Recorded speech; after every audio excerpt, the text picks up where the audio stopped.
another Christmas idea! So, ito na naman po tayo sa seryeng ito. So, samahan niyo ako dahil mag-share na naman ako ng another Christmas gift para sa inyong mga minamahal. Sa inyong mga kaibigan, sa inyong pamilya. So, itong nandito, ay nako, sure ako, madami na naman sa inyo ang magugustuhan to. Wait lang, bubuksan ko lang isa-isa. So, ito na. So, ito ay mga shorts. Ipapakita ko sa inyo kasi sobrang ganda nitong mga shorts na to. Wait. Unahin na natin, sige, itong maroon.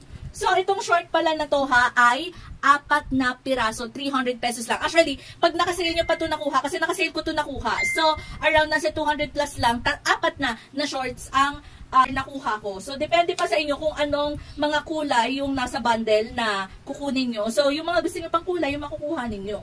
So, ito yung short na yun. Sobrang ganda ng short na to. Sulit na sulit. May paganto pa siyang style. And, ayan, stretchable naman siya. Ayan, kita niyo yan. Malaki ako ha, pero ayan, nasi-stretch pa siyang ganyan.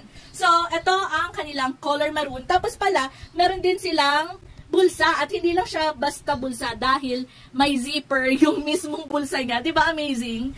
Ayan o, may zipper.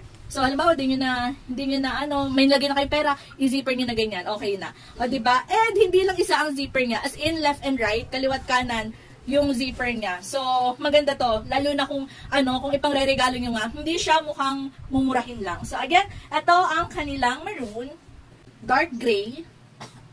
Ayan. Mga nakatali na to, kaya hindi ko masyadong mai-stretch. Brown. Lahat yan ay merong zipper. Lahat yan ay merong zipper na bulsa kaliwat kanan. Khaki color. Ang ganda nito. Bet ko to. Navy blue.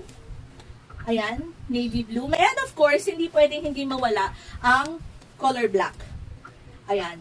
Nandito pa yung dalawa, black and brown din to. So, same lang nung pinakita ko sa inyo kanina. So, kayo na bahala, pero alam nyo, sobrang sulit na to. So, ako, ang height ko is nasa 5'3 to 5'4. So, ganyan ang haba niya. So, kung nandito siya yung short, ganyan siya. Pero okay na okay to ha. And, hindi siya ganun kakapal, hindi rin siya ganun kanipis. Okay naman, kumbaga goods siya kung gagamitin nyo siyang pangbahay or pang-alis. Pero kung matangkad kayo, baka maiksi ng tignan sa inyo to.